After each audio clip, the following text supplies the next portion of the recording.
इंतहाई अक़ीदत व मोहब्बत और एहतराम के साथ बारगाहे रिसालत मआब सल्लल्लाहु ताला अलैहि वसल्लम में दुरूद शरीफ का नजराना पेश करें। अल्लाहुम्मा सल्लि अला सय्यिदिना मौलाना मुहम्मदिन वल जूदी वल करम व आलिहि व बारिक व सल्लिम सलातन व सलामन अलैका या रसूलल्लाह। मुअज़्ज़ज़ हाज़रीन मजलिस, ये हमारी और आपकी सआदतमंदी है कि अल्लाह ताला ने आज की इस रात में हमें और आपको अपने जिक्र व शुक्र की मजलिस में इकट्ठा फरमा दिया। अल्लाह ताला इस मजलिस से खैर को कबूल फरमाए। इस मदरसे के सहन में जनाब अमीरुल्लाह खान साहब ने, उनके रोफ़ा ने ये मजलिस दीनी मुनाक़िद की, यहाँ से उठने से पहले अल्लाह हम सबकी मग़फ़िरत फरमाए और जो कुछ भी हमारे उलमा ने, शोरा ने बयान किया है अल्लाह उसे कबूल फरमाए, उस पर हम सबको अमल की तौफ़ीक़ अता फरमाए। मुअज़्ज़ज़ हज़रात,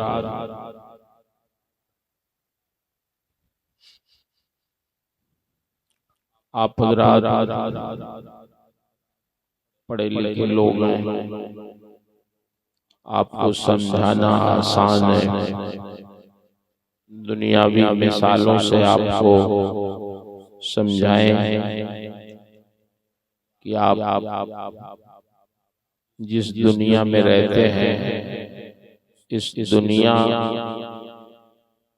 की चीजों के वसूल ज़ाब्ते। मसलन जब आप कोई गाड़ी खरीदने किसी शोरूम में जाते हैं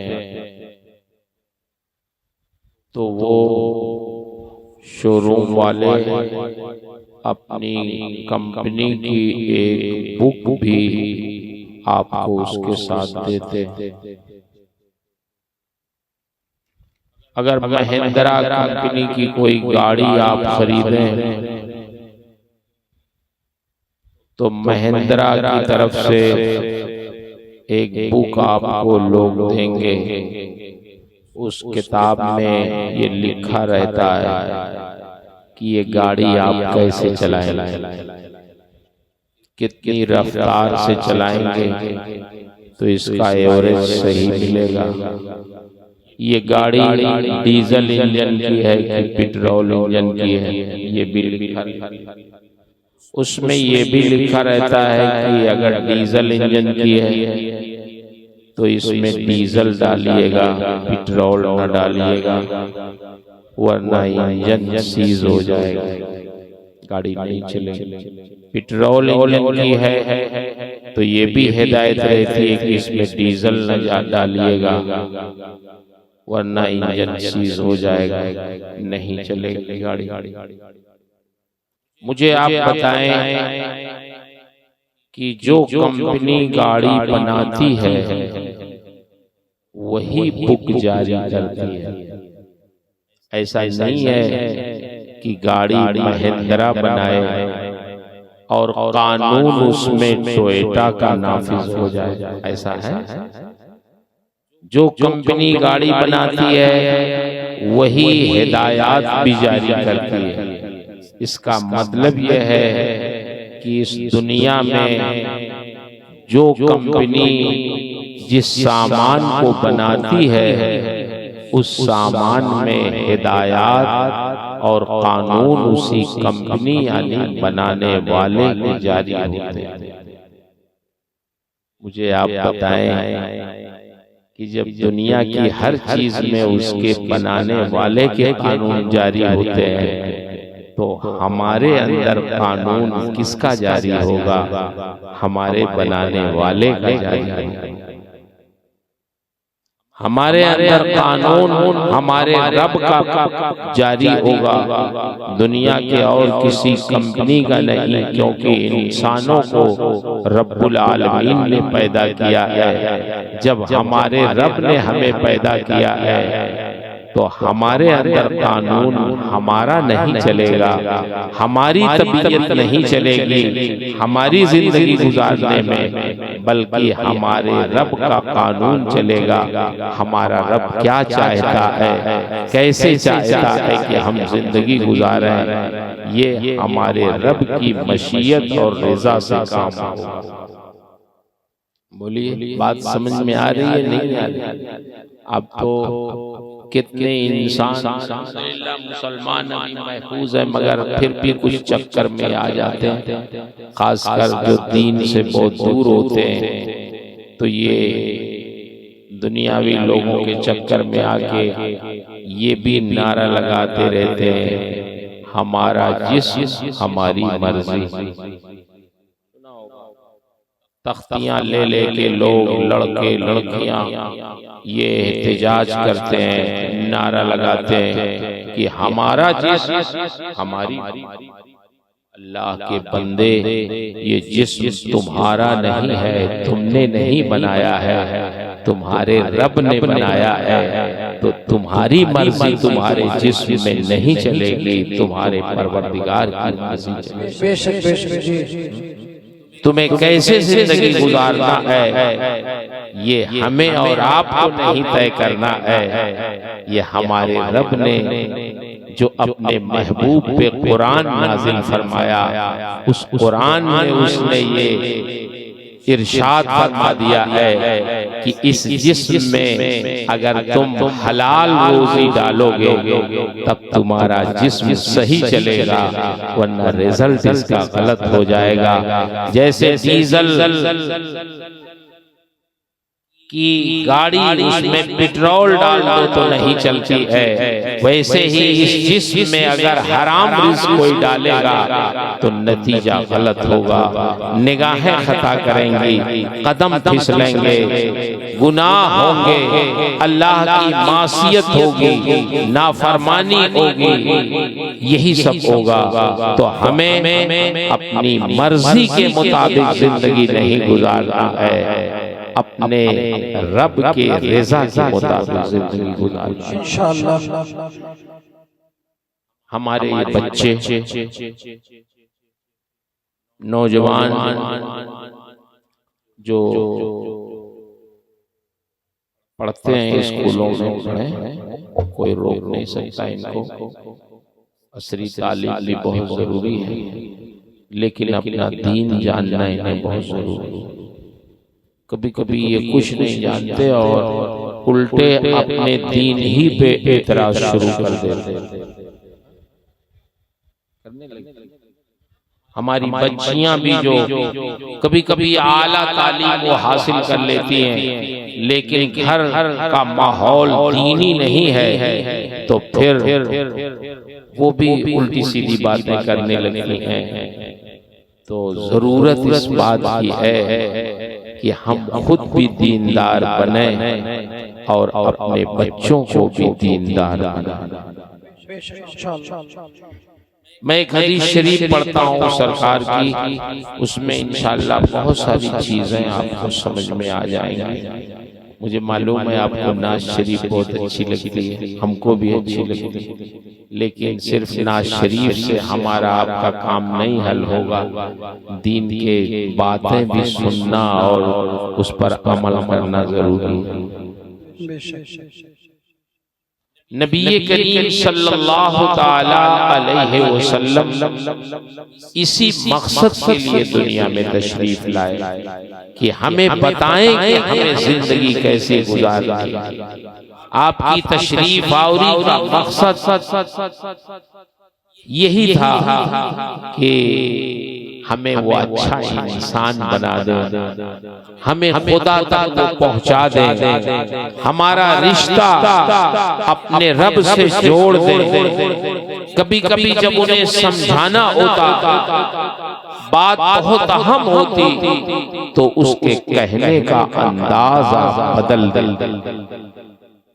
इरशाद फरमाते हैं मैं याखुज़ु अन्नी हाउलाइल कलिमात फयअमलु बिहिन्ना औ युअल्लिमुहुन्ना मैं यअमलु बिहिन्ना।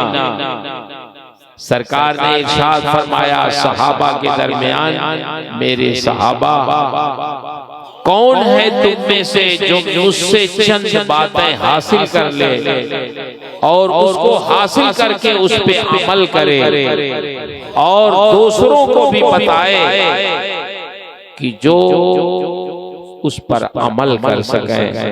कोई है तुम में से ऐसा जो मैं बताना चाहता हूँ वो सीख ले मुझसे और फिर उस पे अमल करे और दूसरों को भी बताए ताकि दूसरे भी उस पे अमल करें। हजरत अबू हुरैरा रज़ियल्लाहु ताला अन्हु सरकार के बड़े चहीते सहाबी, उन्होंने अर्ज किया, वही इस हदीस के रावी हैं, फरमाते हैं फ़क़ुल्तु अना या रसूलल्लाह, मैंने अर्ज किया हुजूर मैं उन बातों को सीखूंगा जो आप सिखाना चाहते हैं, आप बताएं तो वो बातें हैं क्या, मैं उसको सीखूंगा, उस पे अमल करूंगा, दूसरों को भी मैं उसको बताऊंगा ताकि लोग भी उस पे अमल करें। आप इरशाद फरमाएं वो बातें क्या आप फरमाना चाहते हैं। हजरत अबू हुरैरा कहते हैं फ़अख़ज़ बियदी वअत्ता रसूलुल्लाह सल्लल्लाहु अलैहि वसल्लम ख़म्सा, सरकार ने मेरा हाथ पकड़ा कि अबू हुरैरा सुन लो मैं तुम्हें सुनाना चाहता हूँ। वअत्ता ख़म्सा, अल्लाह के रसूल ने 5 बातें शुमार कराई कि अबू हुरैरा इन 5 बातों को तुम मुझसे सीख लो। क्या 5 बातें सरकार ने सिखाई, वही 5 बातें मैं आपको बताना चाहता हूँ। अगर इस पे भी हम अमल कर लें तो हमारी जिंदगी का अक्सर हिस्सा इंशाअल्लाह ठीक हो सकता है। सरकार के इरशादात ऐसे होते थे कि बातें तो मुख्तसर लेकिन अमल करें अगर हम और आप तो जिंदगी कामयाब हो जाए। इरशाद फरमाते हैं या अबा हुरैरा इत्तक़िल महारिम तकुना अबदन नास, अबू हुरैरा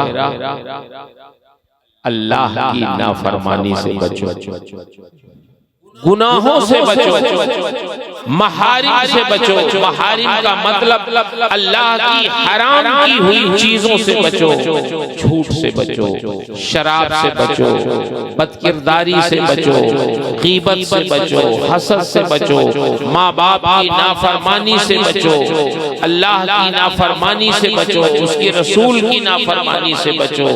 अगर तुम अल्लाह और रसूल की नाफरमानी से बच जाओ तकुन आबदन नास, तो तुम ही दुनिया में लोगों में सबसे बड़े इबादत गुजार बन जाओ। हम लोग इबादत गुजार किसको समझते हैं? जो बहुत ज्यादा नमाजें पढ़े, बहुत ज्यादा नवाफिल पढ़े, ठीक है इबादत गुजार है वो, लेकिन असल वो इबादत गुजार नहीं है। 2 चीजें जरूरी होती हैं जिंदगी के लिए। मसलन आपको मैं समझाऊं, अगर कोई अल्लाह महफूज रखे शुगर की बीमारी हो जाती है तो जब डॉक्टर के पास आप जाते हैं तो डॉक्टर जानते हैं, आजकल तो उन्होंने अपने लेटर पैड पे भी छपा दिया क्या चीजें खा सकते हैं क्या चीजें नहीं खा सकते, उसकी तस्वीर भी छाप दिया, हाँ, ताकि कोई गलती ना हो। जानते हैं तो डॉक्टर साहब कहते हैं ये दवा हमने लिखी है, ये खाइए और ये परहेज लिख दिया है, परहेज इन चीजों को मत खाइएगा, आलू न खाइए, शक्कर न खाइए, चावल न खाइए, न खाइए, सब बता देते। अगर आप गए फिर दोबारा शुगर आपकी कंट्रोल में नहीं है तो डॉक्टर साहब कहेंगे लगता है आपने दवा नहीं खाई या परहेज नहीं किया या दोनों नहीं किया, वरना अगर आप दवा खाते परहेज करते तो शुगर आपकी कंट्रोल में हो जाती। इसका मतलब ये हुआ सेहतमंद रहने के लिए 2 चीजें जरूरी हैं, दवा भी खाना जरूरी है और नुकसानदेह चीजों से बचना भी जरूरी है। तब हमारा जिस्म सेहतमंद रहता है। ऐसे ही हमारा ईमान सेहतमंद कब रहता है? जब एक तरफ हम अल्लाह की इबादत भी करें और दूसरी तरफ गुनाहों से भी बचें, तब हमारा ईमान सेहतमंद होगा। हम इबादत तो कर रहे हैं, नमाज तो पढ़ रहे हैं, झूठ भी बोल रहे हैं, गीबत भी कर रहे हैं, बदकिरदारी में भी मुब्तला है, तो एक तरफ इबादत कर रहे हैं लेकिन अल्लाह की मासियत भी कर रहे हैं, नाफरमानी भी कर रहे हैं, तो हमारा ईमान सेहतमंद नहीं होगा। इबादत गुजार हम कब कब कहलाए जाएंगे? सरकार इरशाद फरमाते हैं अबू हुरैरा, इत्तक़िल बहारी, तुम अल्लाह की नाफरमानियों से बचो, हराम की हुई चीजों से बचो। अगर तुम हराम की हुई चीजों से बच जाओगे तो तुम ही सबसे बड़े इबादत गुजार बन जाओगे। और एक चीज मैं अपने बच्चों नौजवानों से गुजारिश करूंगा, आप थोड़ा संजीदगी से सुन लें। नाज शरीफ तो आप सुन लीजिए, कुछ थोड़ी तल्ख बातें भी सुनने की आदत बनाई, जो बहुत कान को अच्छी तो ना लगे लेकिन रूह की इस्लाह के लिए जरूरी है। गुनाह से बचने से आदमी की मुश्किलात आसान हो जाती है। अगर बंदा गुनाहों का आदी ना हो, गुनाहों से बचे, तो वो बंद दरवाजे भी अल्लाह उनके लिए खोल देता है, जो दरवाजे उसके लिए मुश्किल से खुल। आप कुरान शरीफ पढ़ते हैं, सूरह यूसुफ पढ़िएगा कभी तर्जुमे वाली, तो हमारे आला हज़रत ने बहुत अच्छा तर्जुमा उसका कर दिया, मोहब्बत वाला। आप उसको पढ़ें, उर्दू में तफसीर भी हमारे बुजुर्गों ने लिख दी है। 12वें पारे 13वां पारा भी उसमें कुछ शामिल, पढ़ें आप उसको।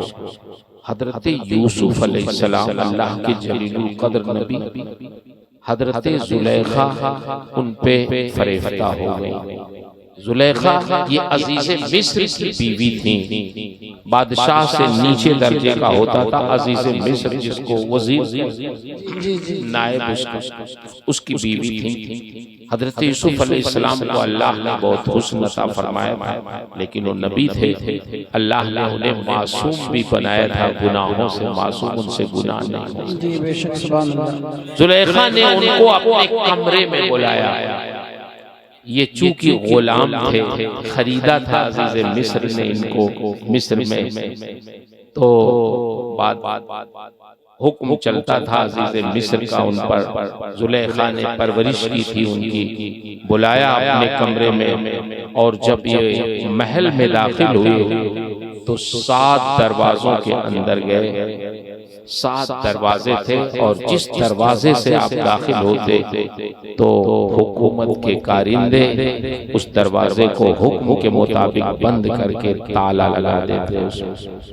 हजरत यूसुफ अलैहिस्सलाम अंदर गए तो 7 दरवाजों के अंदर पहुंच गए, हर दरवाजे में सरकारी ताला। आप मुझे बताएं, एक नौजवान 7 ताले तोड़ के बाहर कैसे आ सकता है? कितनी ताकत उसके पास हो जाएगी? जुलेखा ने अपने कमरे में बुलाया, और जब आपको बुलाया और कहा है ताला तुम इधर आओ, हजरत यूसुफ समझ गए कि नीयत क्या है। आपने फरमाया माअज़ अल्लाह, अल्लाह की पनाह, मैं नहीं आ सकता। और ये कह के फिर भागे आप वहां से, वहां रुके नहीं, वहां से भागे। कहाँ आए? दरवाजों की तरफ आए। जिस दरवाजे पे भी हजरत यूसुफ पहुंचते थे, चूंकि गुनाह से वो भाग रहे थे, तो जिस दरवाजे पे पहुंचते ताला खुद ही खुल के जमीन पे गिर जाता और दरवाजा आपके लिए। 7 दरवाजे हजरत यूसुफ के लिए अल्लाह ने खोल दिए। हजरत यूसुफ पाक दामनी के साथ बाहर आ गए। अल्लाह का वादा सच्चा हुआ, वह हुआ यतवल्ला सालिहीन, कि अल्लाह नेकों की मदद फरमाता है। जब बंदा नेक बनना चाहता है, गुनाहों से बचना चाहता है, तो अल्लाह ताला उसके लिए बंद दरवाजे भी खोल देता है, ताले लगे हुए दरवाजे भी उसके लिए खोल देता है और मुश्किलात उसकी आसान फरमाता है। नारे तकबीर, नारे तकबीर, नारे रिसालत, नारे रिसालत, बरकाती दूल्हा, बरकाती दूल्हा। हजरात मुझे बताएं, गुनाह से बचना ये हमें रहमत के दरवाजों को खोलना। तो मैं अपने बच्चों से भी अर्ज करूंगा, नौजवानों से खासकर, कि अब माहौल बहुत आज़ादा ना हो गया है, ये मोबाइल सबके पास है, गुनाहों के रास्ते बहुत आम हो गए हैं, तो आपको बहुत एहतियात की जरूरत है। बचिए गुनाहों से। अल्लाह ताला इरशाद फरमाता है, अगर आप गुनाहों से बच जाओ, वमन यत्तक़िल्लाह यजअल लहू मखरजा व यरज़ुक़हु मिन हैसु ला यहतसिब। जो गुनाहों से बच जाता है अल्लाह के खौफ से, तो अल्लाह उसके लिए आसानियां पैदा फरमा देता है और रोजी वहां से अता फरमाता है जहां से बंदे को वह गुमान भी नहीं होता। तो पहली चीज तो सरकार ने क्या बताई हजरत अबू हुरैरा को, इत्तक़िल मआरिब, गुनाहों से बचो। और दूसरी चीज क्या इरशाद फरमाई, वर्दा बिमा क़स्समल्लाहु लक तकुन अग़नन नास। अबू हुरैरा, अल्लाह ने जो तुम्हारी किस्मत में रख दिया है उस पर राजी हो जाओ, तुम ही सबसे बड़े मालदार हो। ये चीज बड़ी अहम है। आज आप बताएं, हमारे झगड़े ज्यादातर किसमें होते हैं? जमीन जायदाद। हमारे पड़ोसी ने अगर मकान अच्छा बनवा लिया, गाड़ी ले ली, अब हम भी सोचते हैं हमें भी वैसे ही मकान बनाना है, वैसे ही गाड़ी लेना है, उससे अच्छी लेना है, उससे अच्छी बिल्डिंग बनवानी है। क्या जरूरी है आपको मुकाबला करने का? आप राजी होइए उस पर जो अल्लाह ने आपको। अगर दिल में ये ख्याल हरदम पैदा होता है तो मालदार होके भी आदमी फकीर। अगर अल्लाह की तक़सीम पे बंदा राजी हो जाए, खुश हो जाए कि अल्लाह जो तूने मुझे दिया मैं उस पे राजी हूँ, मैं उस पे खुश हूँ, तेरे फैसले पर, तेरी तक़सीम पे मैं राजी हूँ, तो वो बंदा फकीर नहीं होगा, गरीब नहीं होगा, वो अग़नन नास। अल्लाह के रसूल फरमाते हैं, वो लोगों में दिल का बहुत गनी, उसको ग़िनाए नफ्स हासिल हो जाए, वो बहुत गनी हो। हम लोग जानते हैं परेशान किस चीज में रहते हैं? जो चीज है उसमें नहीं परेशान, जो चीज हमारे पास नहीं है उसके लिए परेशान। उसकी एक मिसाल मैं आपको बता दूं, वो मुमकिन आपने सुना भी हो, लेकिन आपकी याददाश्त और समझाने के लिए बता दूं। एक बादशाह ने अपने एक वजीर से पूछा कि वजीर ये बताओ, ये हमारे जो मुलाजिम नौकर चाकर हैं, ये कहीं भी सो जाते हैं, जमीन पे इनको नींद आ जाती है, सो जाते हैं, कैसा सो रहे हैं हमारे मुलाजिमीन, और हमें तो शाही बिस्तर पे भी नींद नहीं आती है। क्या क्यों नींद नहीं आती? तो वजीर ने कहा, जो आपका खजाना है वही आपको सोने नहीं दे रहा है। बादशाह ने कहा, नहीं ऐसी कोई बात तो नहीं, मैं खजाने को हरदम सोचता तो नहीं हूँ, आखिर क्या बात है? कहा, नहीं बादशाह सलामत, मेरी बात अगर आपको सच्ची ना लगे तो जो आपका खादिम नौकर सो रहा है उसको जगा के बुलवाइए। एक खादिम सो रहा था, एक नौकर उसको बादशाह ने कहा जगाओ, उसको जगाया, बुलाया। वजीर ने कहा हुजूर अशरफियों की एक थैली इसको दे दीजिए। बादशाह ने हुक्म दिया वजीर खजाना को कि 100 अशरफियों की अशरफी सोने की, कहा ये 100 अशरफियों की एक थैली इस मजदूर को दे दिया। जब 100 अशरफियों की थैली हुकूमत के खजाने से आई तो वजीर ने पहले अपने हाथ में लिया और चुपके से एक अशरफी उसमें से निकाल के अपनी जेब में रख लिया और 99 अशरफियों की थैली, ये कह के कि ये 100 अशरफियों की थैली है, बादशाह ने तुम्हें इनाम में दिया है, ले जाओ अपने घर इसी वक्त जाओ और घर वालों को दो, खुश हो जाएं घर वाले तुम्हारे, तुम भी खाना घर वालों को खिलाना, जब खत्म हो जाए तो बादशाह के पास आना, बताना कि खत्म हो। रात के सन्नाटे में वो थैली लेके अपने घर गया, बहुत खुश था। उस गरीब ने अशरफी देखी नहीं थी, 100 अशरफी का नाम सुना, लेके वो रातों रात अपने घर गया। उसके घर के लोग सो चुके थे, जगाया बीवी बच्चों को, उसने कहा तुम्हें मुबारक हो, खुशखबरी है तुम्हारे लिए कि आज बादशाह सलामत ने मुझे 100 अशरफियों की थैली दी है, 100 अशरफियां दी है।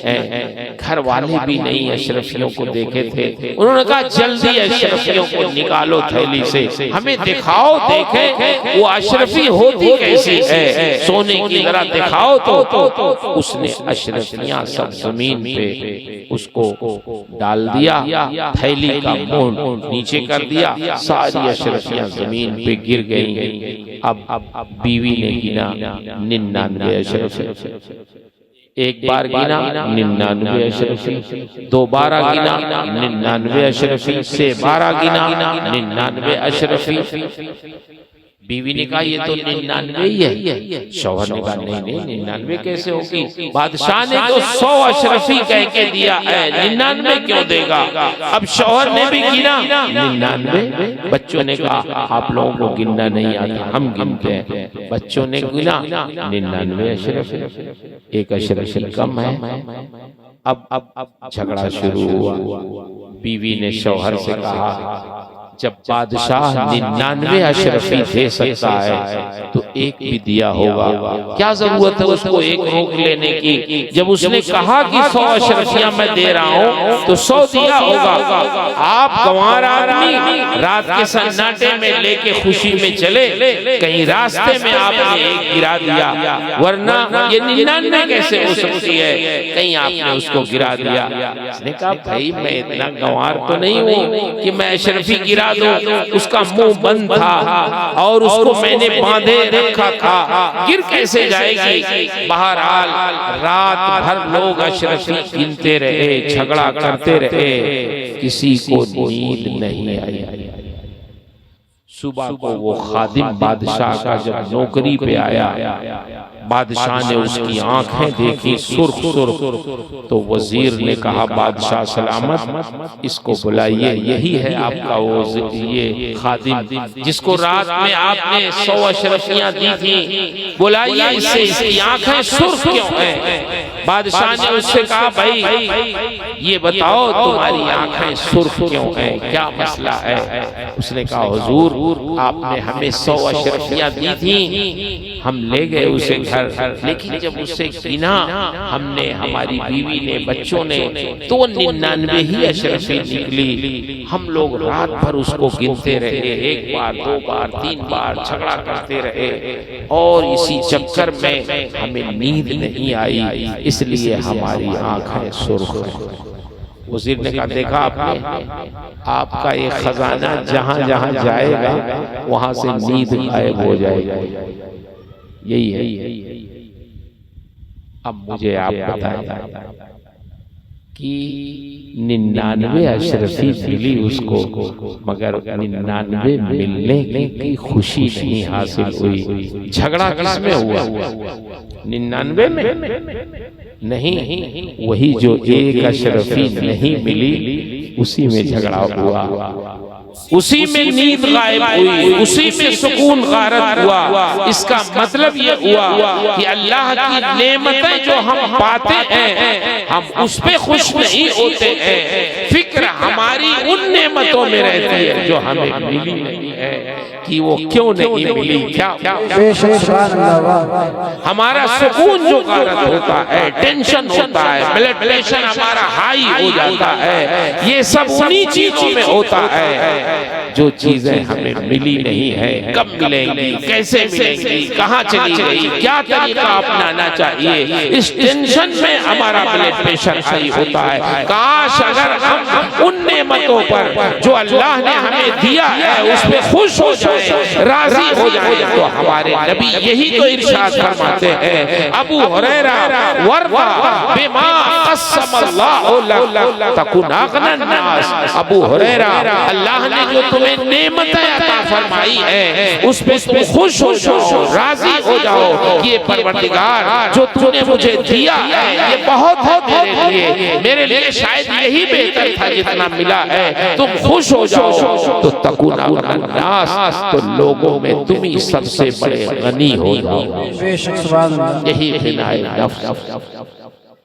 तो हमें अल्लाह की दी हुई नेमतों पर खुश रहना चाहिए, राजी रहना चाहिए कि जो हमें मिला है वो नेमतें बहुत अहम हैं। हम उन चीजों में ज्यादा परेशान रहते हैं जो हमारे पास है नहीं, वो हासिल कैसे होगी, उसके लिए तरीका क्या अपनाना है, उसी फिक्र में हमें नींद आती है, ना हमें सुकून में असर होता है, हमारा सुकून और इत्मीनान सब गायब हो जाए। बोलिए, बात सही है? जी जी जी। शेख सादी एक बहुत बड़े शायर भी हैं, अदीब भी थे, सूफी भी थे। वो कहते हैं कि मैं एक बार मस्जिद जा रहा था तो मेरे पैर में जूता नहीं था, तो मैं सोचने लगा बताओ सादी तुम दुनिया में घूमते हो, तुम्हारे पास जूता नहीं, इतने गए गुजरे तुम हो गए हो। कहा जब मस्जिद के करीब पहुंचा तो देखा एक शख्स आ रहा था, अपने लाठी को टेक लगाते हुए, उसके पैर ही नहीं थे। तो मैं सोचने लगा हे अल्लाह, मैं तो जूते के बारे में परेशान था, इसके तो पैर ही नहीं है। ये तो सोचता होगा काश मुझे पैर मिल जाते, तो चाहे जिंदगी में जूते मिलते ना मिलते, पैर तो सही और सालिम रहते, हमें पैर मिले तो हमें इस पर शुक्र नहीं अदा हो रहा है। हम ये सोच रहे जूते क्यों नहीं मिले हैं, तो अल्लाह की जो नेमतें हमें मिली है अगर हम उस पर राजी हो जाए, खुश रहें कि अल्लाह तेरी ये नेमतें बड़ी अजीम हैं, हम इस पे शुक्र अदा करते हैं, खुश हैं, तो समझ लो ये दिल गनी और मालदार हो जाए। कभी कभी हम लोग गौर नहीं करते अल्लाह की नेमतों पर। सही बात, देखो आपसे हमें शिकायत है, हम तो मौलवी आदमी पढ़ाते रहते हैं, तफसीर पढ़ाते हैं, हदीस पढ़ाते हैं, कभी कभी तवज्जो नहीं हो पाती। हमारे आबादी में एक साहब वो कुछ दिनों तक नजर नहीं आए, मिलने जुलने वाले आदमी थे, तो जब मिले हमने कहा आप नजर नहीं आए, क्या बात है, कहीं गए थे आप? उन्होंने कहा मौलाना साहब आपको मालूम नहीं हुआ।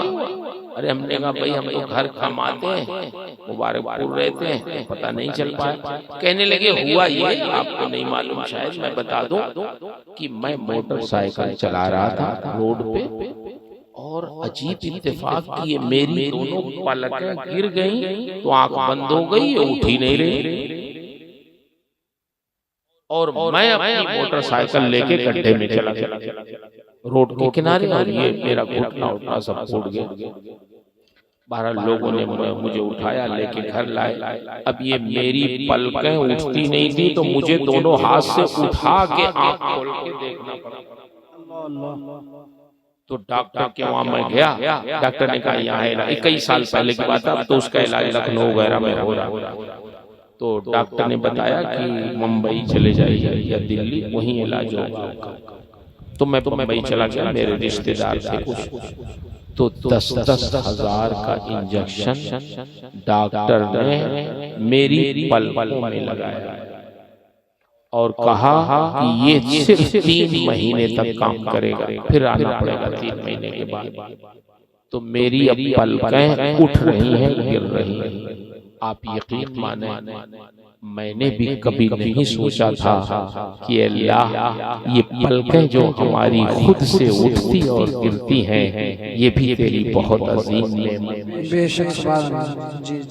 जब उनकी बात मैंने सुनी तो मैं सोचने लगा, या अल्लाह हमने तो आज तक सोचा भी नहीं था कि ये हमारी पलकें खुद से गिरती हैं, खुद से उठ जाती हैं, तो हम इसकी अहमियत नहीं समझते। अब इनके बताने से समझ में आता है कि अगर ये पलकें गिर जाएं, ना उठाएं, तो फिर हम और कोई काम ही ना कर सकें। अपना हाथ बस पलकों पे रख के उठा के देखें इधर उधर, और तो कोई काम ही नहीं।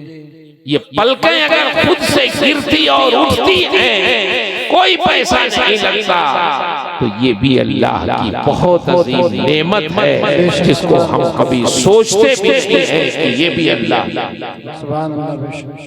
आप मुझे बताओ, जरा सा अगर इसमें तब्दीली हो जाए तो हजारों रुपए लगते हैं, और फिर भी डॉक्टर कहते हैं ये 2 महीना काम करेगा, 3 महीना काम करेगा इंजेक्शन, फिर आना पड़ेगा।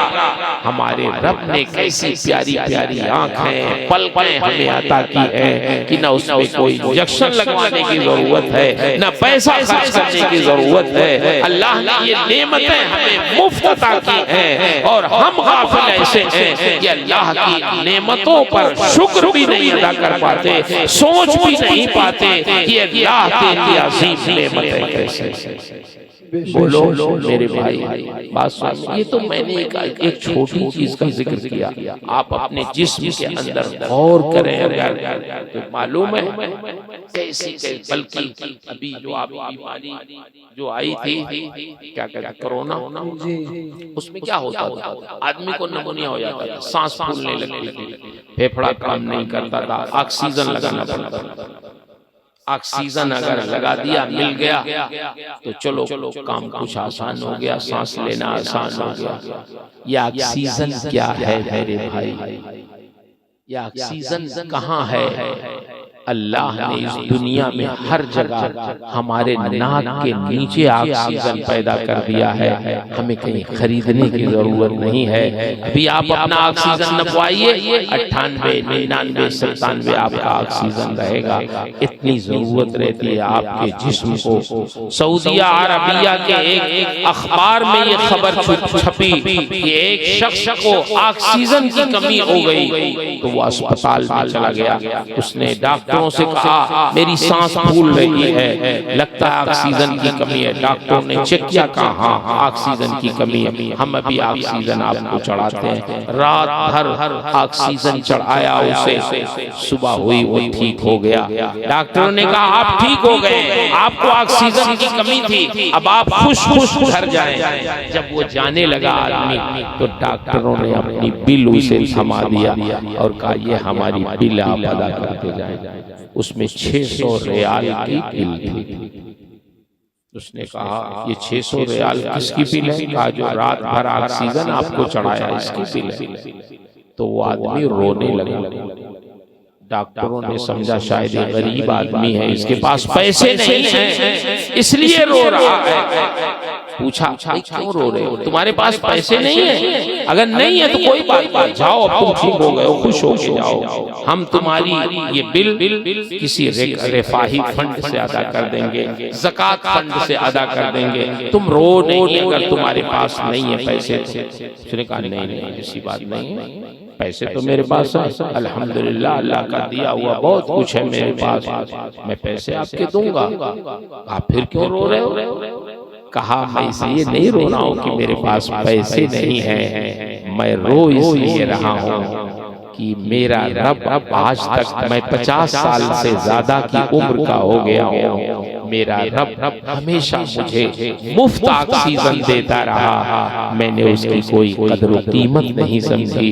तुमने एक रात ऑक्सीजन दिया तो 600 रियाल की बिल थमा दिया। अगर मुझे जिंदगी भर यह ऑक्सीजन खरीद के जिंदा रहना होता तब तो मेरी सारी जायदाद बिक जाती। मैं आज ये सोचता हूँ कि अल्लाह मुझे ऑक्सीजन जो मिल रहा है जिंदगी में, हर लम्हा कहीं भी रहूं, अंदर रहूं, कर रहा हूँ, ये तेरा कितना बड़ा एहसान है कि अगर ये ऑक्सीजन हमें ना मिले तो हम जिंदा ना रहे, और इस ऑक्सीजन पर ना तूने कोई कीमत हमसे वसूल की, ना कोई पैसा वसूल किया। हम तो तेरा नाम ले ले, तेरा शुक्र अदा कर दे, तेरी बारगाह में सर झुका दे तो तू खुश हो जाता है, तू राजी हो जाता है। तुझे किसी कीमत की जरूरत है ना उजरत की जरूरत है। हम कितने काफिल हैं कि 50-50 साल के हो जाते हैं लेकिन अपने रब की नेमतों पर कभी शुक्र अदा करते हुए नजर। बोलिए ऐसा है? कौन हमें जिंदगी देता है? कौन हमें ऑक्सीजन देता है? कौन हमें रोजी देता है? कौन हमारे गुनाहों पे पर्दा डाल के हमें मुआशरे में बाइज्जत रखता है जैसे गुनाह हुआ ही नहीं है? ये सब हमारे रब की तरफ से है ताकि हम अपने रब का शुक्र अदा करें। आप बहुत सुस्त हो गए कि मौलवी साहब क्या समझा रहे हैं। इससे अच्छे तो एहसान शाकिर साहब थे, वो बढ़िया बढ़िया नाच सुनाते थे, हमें जन्नत में पहुंचा देते, पैसा भी हम देते उनको, हमारा काम भी। बोलिए ये सोच रहे हैं।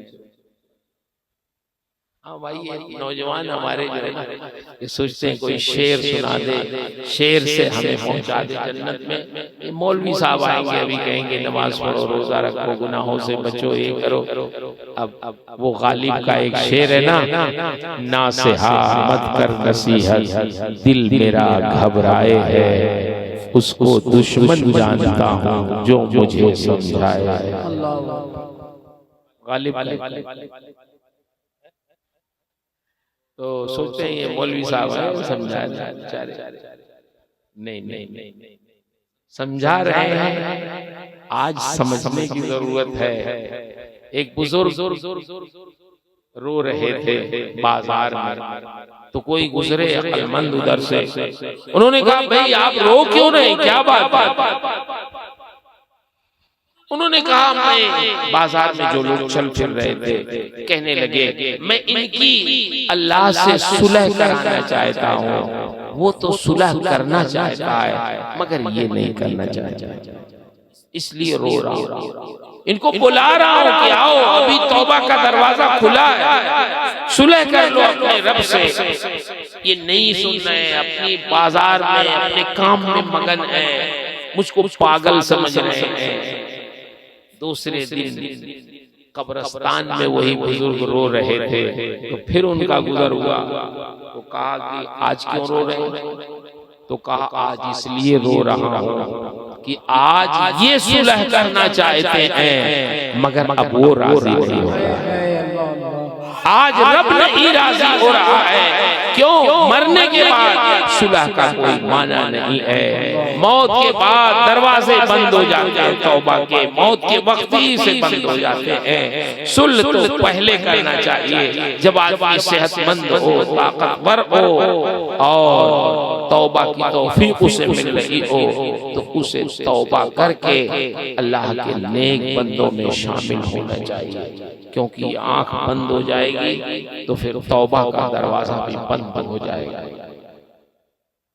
मेरे भाइयों, ये कोई मैं किस्सा नहीं सुना रहा हूँ, ये तो हम लोग अपने कंधे पे जनाजे उठा के लेके जाते हैं।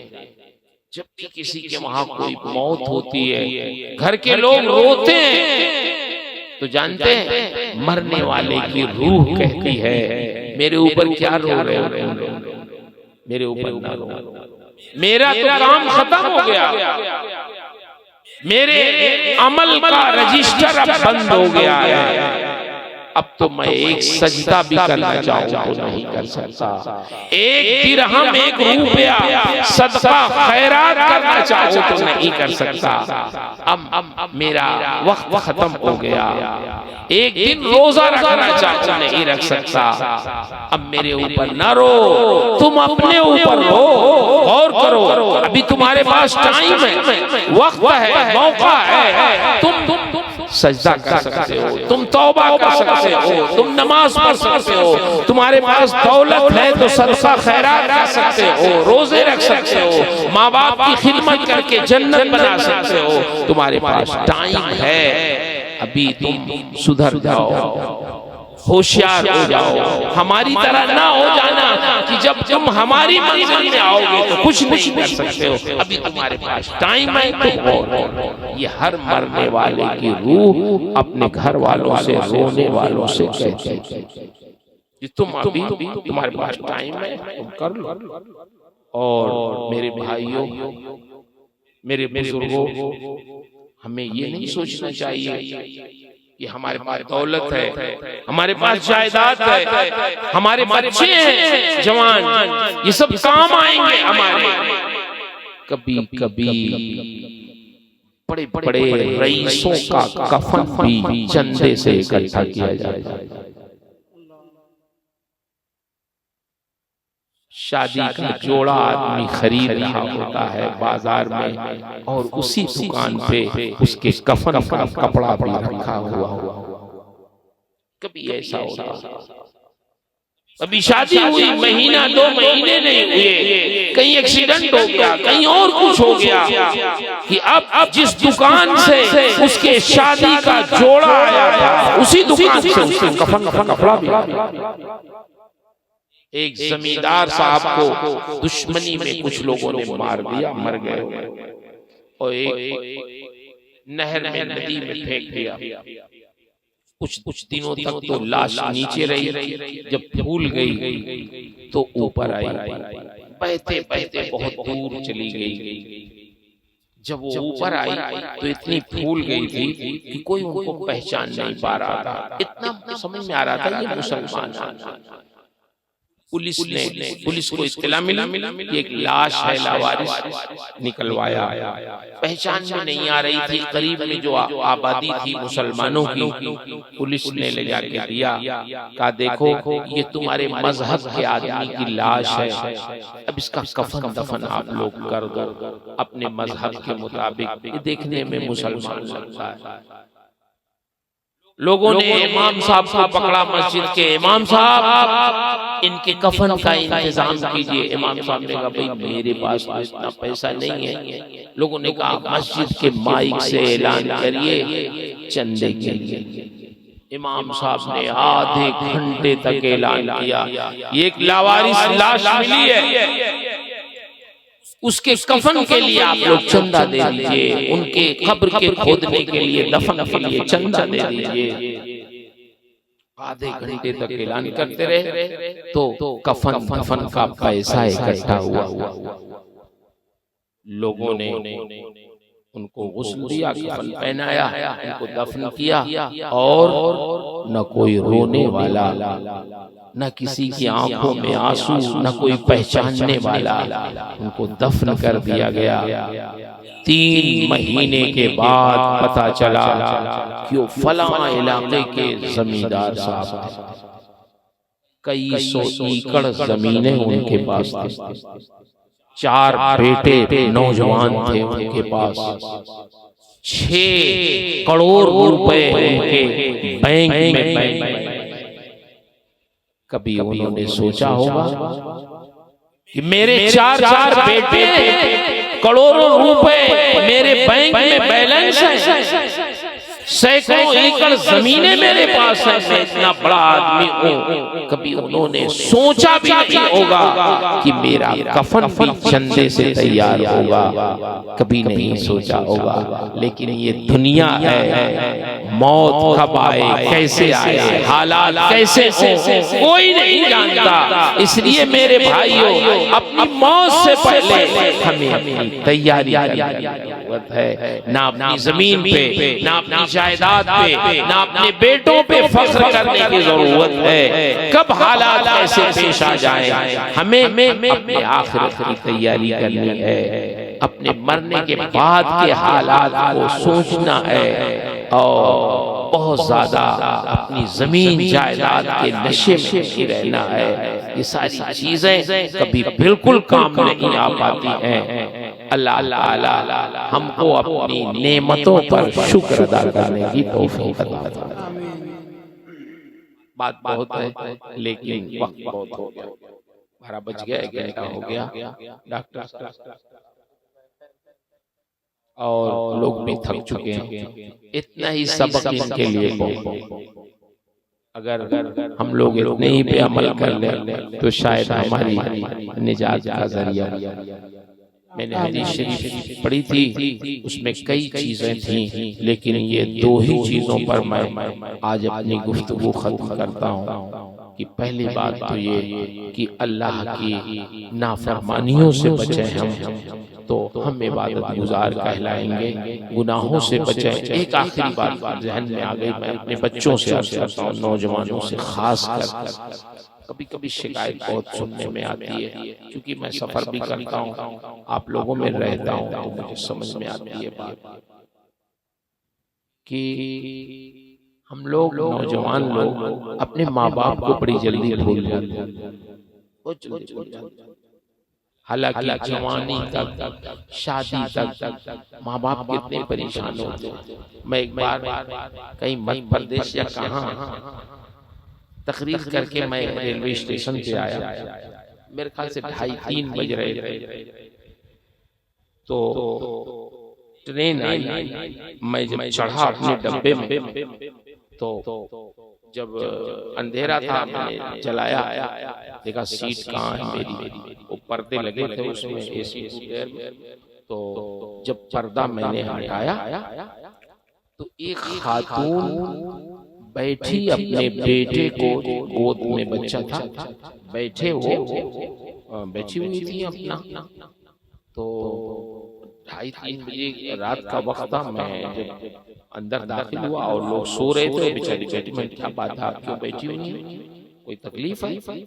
उन्होंने कहा मौलवी साहब, हालांकि वो गैर मुस्लिम, उन्होंने कहा मौलवी साहब ये मेरा बच्चा बुखार में है, बहुत तकलीफ में है, और मैं इसीलिए लेके उसे बैठी हूँ, ट्रेन में क्या कर सकती हूँ, जो मेरे पास दवा थी मैंने पिलाया उसे, खैर जो मुझे दुआ आया थी उसको मैंने फूंका। तो मैं ये सोचने लगा कि एक माँ दुनिया सो रही होती है तो अपने बच्चे को गोद में लेके सफर में भी उसके इलाज की तरकीब सोच रही होती है। तब कहीं जाके बच्चे, हम लोग फिर जवान होते हैं, कितनी मेहनतों से हमारी माएं, हमारे बाप कमा के खून पसीना एक करके बाहर रह के, और हमारी माएं घर में रह के दूध पिला के परेशानियां उठा के हमारी परवरिश करती हैं, तालीम और तरबियत का इंतजाम करते हैं। ये हमारी शादी ब्याह में ये हमारे माँ बाप मकरूज हो जाते हैं, कर्जदार हो जाते हैं, लेकिन जैसे ही शादी ब्याह हो जाती है तो लोग अपनी बीवी के साथ अलग हो जाते हैं, माँ बाप को छोड़ के अलग हो जाते हैं। कभी कभी किसी बड़े मियाँ से पूछिए कि बड़े मियाँ आपके कितने बच्चे? कहते मौलाना साहब 5 लड़के, कोई कहते हैं 7 लड़के। आप किसके साथ रहते हैं? किसी के साथ, कोई हमें रखने के लिए तैयार है, सब अपनी बीवी बच्चों के साथ रहते हैं, माँ बाप को कोई रखने के लिए तैयार। ऐसे भी मेरे भाइयों, हम और आप तो दुनिया में अपने माँ बाप को भूल जाते हैं, मगर माँ बाप की मोहब्बत जरा सुनो, कुरान पढ़ो तो पता चलेगा।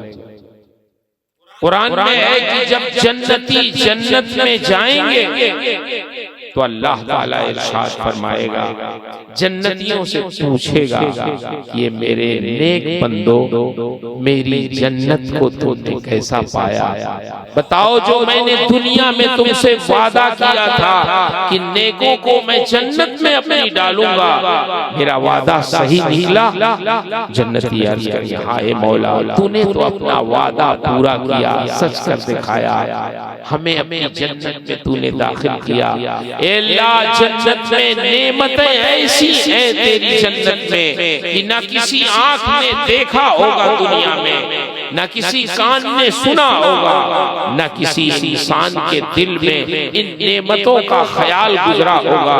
ऐसी ऐसी नेमत तूने जन्नत में रखी है हमारे लिए कि कोई उन नेमतों को सोच भी नहीं सकता। देखना, खाना, इस्तेमाल करना तो अलग है, अल्लाह तेरी जन्नत में सब कुछ है, लेकिन ए मौला तेरी जन्नत में हमारे बच्चे नजर नहीं आते। कहाँ हमारी औलाद नहीं नजर आती, वो भी तो मुसलमान थे, कहाँ है वो? काश अगर हमारी औलाद, हमारे बच्चे जन्नत में हमें नजर आ जाते तो हमारी निगाहें उन्हें देख के ठंडी हो जाती। कहाँ है? अल्लाह फरमाएगा कि मेरे बंदो, तुम्हारी औलाद भी जन्नत में है, लेकिन उनके अमल इतने अच्छे नहीं थे जितने तुम्हारे थे। मोमिन थे वो भी जन्नत में है, लेकिन तुमसे निचले तबके में वो है, वो तुम्हारे तबके में नहीं है। अल्लाह ये भी फरमा सकता था कि जाओ तो निचले तबके में अपनी औलाद से मुलाकात करके चले आओ ठंडी करके। लेकिन मेरे भाइयों, जन्नत में जब अल्लाह किसी को बुलंद मंजिल अता फरमा देगा तो फिर उसको नीचे नहीं भेजेगा। इरशाद फरमाएगा रब्बुल आलमीन, वअल्हक़ना बिहिम ज़ुर्रियतहुम। कुरान में इरशाद है, अल्लाह फरमाएगा, ए मेरे जन्नती बंदो, हम तुम्हारी मोहब्बत में तुम्हारी औलाद को भी तुम्हारे तबके में पहुंचा देते हैं ताकि वो तुम्हारे साथ रहे और तुम्हारी निगाहें उन्हें देखकर ठंडी हो। हम उनके अमल इतने अच्छे नहीं थे, लेकिन तुम्हारी वजह से तुम्हारे साथ तुम्हारे तबके में कर देते हैं ताकि तुम्हारी निगाहें ठंडी हो जाएं। मेरे भाइयों, हमारे माँ बाप ऐसे हैं कि वो दुनिया तो दुनिया, जन्नत में भी पहुंच के अपनी औलाद को भूलते नहीं। जन्नत की नेमतें पाके भी वो नहीं भूलते हैं, अपनी औलाद को याद करते हैं। काश औलाद को भी ये तौफीक मिल जाती कि दुनिया में अपने माँ बाप को याद करते, उनके एहसानात को याद करते, उनकी खिदमत करते, उनकी खिदमत करके अपनी निगाहों को ठंडी करते, जैसे माँ बाप अपनी औलाद से मोहब्बत करते हैं। काश औलाद अपनी माँ बाप से भी मोहब्बत करती तो उनकी दुनिया आखिरत रोशन हो जाए। इसलिए मैं अपने नौजवानों से बिलखुसूस अर्ज करूंगा, खासकर उन खुश नसीबों से जिनके माँ बाप जिंदा हैं, वो खिदमत करें, उनके एहसानात को समझें, उनके पास टाइम दें, उनसे खैरियत पूछें, उनका सर दबाएं, उनका पैर दबाएं, उनके साथ बैठकर कुछ वक्त गुजारें ताकि उनको खुशी हो। ये भी दीन का एक हिस्सा है। मोहब्बत से उनको देखें तो अल्लाह के रसूल फरमाते हैं, हर बार देखने पे हज मकबूल का सवाब मिलता है। अल्लाह ताला उन तमाम खुश नसीबों को जिनके वालिदैन जिंदा हैं खिदमत की तौफीक अता फरमाए। हमारे जनाब अमीरुल्लाह खान साहब जो साबिक प्रधान हैं, उनकी वालदा बीमार रहती हैं। उन्होंने अपनी वालदा के सेहत व आफियत के लिए आप हजरात से दुआ की दरख्वास्त की है। दुआ करें अल्लाह उनकी वालदा को अल्लाह सेहत व आफियत अता फरमाए, शिफा बख्शे, उनका साया उनके अहलो अयाल पर दराज रखे, और जिनके भी माँ बाप जिंदा हैं अल्लाह सबके माँ बाप को खैर व आफियत से रखकर उनकी औलाद पर उनका साया दराज फरमाए। जिस इदारे में आप बैठे हैं, ये इदारा बच्चों की तालीम और तरबियत का है। जैसे हम अपने घर के अखराजात की फिक्र करते हैं, ऐसे इस मदरसे के भी अखराजात की फिक्र करें, इसमें भी अपने अतियात डालें। जैसे आपने अभी नात खां हजरात को पैसे दिए, ठीक है, दें, उनको भी दें। आपके जज्बात हैं, उनसे मोहब्बत करते हैं, मेहमान होने के नाते करें, लेकिन इस इदारे को भी याद रखें। ये इदारे रहेंगे तो हम जैसे कितने लोग इसी में पढ़ के मौलवी हुए जो आज आपको कुछ समझा रहे हैं। मदरसे रहेंगे तो लोग इससे दीन हासिल करेंगे, नमाज रोजे की तालीम होगी, कुरान पढ़ेंगे, कुरान मुक़द्दस की तालीम होगी, दीनदार बनेंगे लोग, अल्लाह रसूल को समझेंगे। और अगर ये इदारे ना हो तो जानते हैं रमजान में कोई आपको तरावी पढ़ाने वाला नहीं मिलेगा, कोई इमाम नहीं मिलेगा, कोई मसला बताने वाला नहीं मिलेगा। इसलिए इन इदारों का क़याम बहुत जरूरी है। आपके बगल में मुबारकपुर है, जाइए देखिए, मुबारकपुर कितना बड़ा मदरसा है, तकरीबन 2100 बच्चे रहते हैं इनके खाने पीने का लोग देखते हैं आके तो दंग रहते हैं। ये रोजाना दोनों टाइम 2100 बच्चे खा रहे हैं, कैसे खा रहे हैं? बस अल्लाह ताला खिला रहा है, खा रहे हैं। किसी ने 10 रुपया दिया, किसी ने 100 रुपया दिया, किसी ने 50 दिया, किसी ने 500 दिया, किसी ने 1000 दिया, ऐसे ही चल। तो मेरी गुजारिश है, ये आपका इदारा है, इससे मोहब्बत करें, इसमें पढ़ाने वाले असातिज़ा से मोहब्बत करें। जो मस्जिद में आपको नमाज पढ़ा रहे हैं इमाम साहब, उनसे मोहब्बत। हम लोग तो देखिए अभी तकरीर करके चले जाए, गाड़ी में बैठेंगे चले मौलाना मसूद साहब से मिलेंगे नहीं आप, मगर कोई बच्चा बीमार होगा, किसी का इंतकाल होगा, जनाजा पढ़ाना होगा, किसी की शादी होगी, निकाह पढ़ाना होगा, किसी के इसाले सवाब में जाके कुरान खानी करनी होगी, कौन काम आएगा आपके? मौलाना मसूद साहब काम आएगा? नहीं, इमाम मदरसे में पढ़ाने वाले मौलाना साहब काम आएगा। तो जो आपके मदरसे में पढ़ा रहे हैं, जो आपकी मस्जिद में इमाम है, ये 24 घंटे आपको सर्विस देते हैं, इनकी इज्जत कीजिए, इनसे मोहब्बत कीजिए, इनकी जरूरियात का ख्याल रखिए। इंशाअल्लाह आपके बच्चों की तालीम और तरबियत भी होती रहेगी और इन मेहमान रसूल की खिदमत भी होती रहेगी इंशाअल्लाह। और जैसा आप प्लान बनाएंगे तो इंशाअल्लाह अल्लाह उसकी तौफीक भी दे देगा। जैसे शोरा को आप नवाजते हैं, उससे कहीं ज्यादा इन मदरसों में पढ़ाने वालों की इज्जत। अल्लाह ताला आप में मोहब्बतें बाकी रखिए, लड़ाई भिड़ाई ज्यादा न करिएगा, मोहब्बत से रहिएगा। देहात के लोग लड़ते बहुत हैं, कभी कभी छोटी छोटी बातों पे कई खानदान आपस में टकरा जाते हैं कि हम किसी से कम नहीं। अगर कोई किसी को माफ कर दे तो माफ करने वाला कमजोर नहीं होता, माफ करने वाला ताकतवर होता है। माफ करना हमारे नबी की सुन्नत है, हमारे रब की सुन्नत है। इसलिए कभी ताकत होने के बावजूद, कुव्वत होने के बावजूद, बदला लेने की कुव्वत होने के बावजूद भी आप माफ कर दीजिए। जीने का यही रास्ता है। अल्लाह ने जो जिंदगी दी है ये लड़ने भिड़ने के लिए नहीं, बल्कि मोहब्बत के लिए दी है। अपने माँ बाप से मोहब्बत कीजिए, अपने उस्ताद से मोहब्बत कीजिए, अपने पड़ोसियों से मोहब्बत कीजिए, मुसलमानों से मोहब्बत कीजिए। इसी मोहब्बत के लिए अल्लाह ने हमें और आपको पैदा किया है। नफरतें नहीं, मोहब्बतें बढ़ाइए, इंशाअल्लाह अल्लाह रास्ते पैदा फरमा देगा। मैं फिर एक बार आप लोगों का बहुत शुक्रगुजार हूँ कि आप बैठे रहे, इतनी खुश बातें भी आपने सुन ली। अल्लाह आपको जज़ाए खैर अता फरमाए, हमारे डॉक्टर साहब की उम्र में, सेहत में बरकतें अता फरमाए। ये अपनी आलालत के बावजूद और घुटनों में तकलीफ के बावजूद भी ये इतनी देर तक बैठे रहे। अल्लाह इनका साया इफ़्फ़त दराज फरमाए। हमारे उलमा, इमाम, हुफ़ाज़ किराम जो बैठे रहे अब तक, अल्लाह इन सब के इल्म फज़ल में बरकतें अता फरमाए। हमारे तमाम सामीन, मोमिनीन और मोमिनात जितने लोग भी बैठे हैं, सुन रहे हैं, यहाँ से उठने से पहले अल्लाह हम सबकी मग़फ़िरत फरमा दे।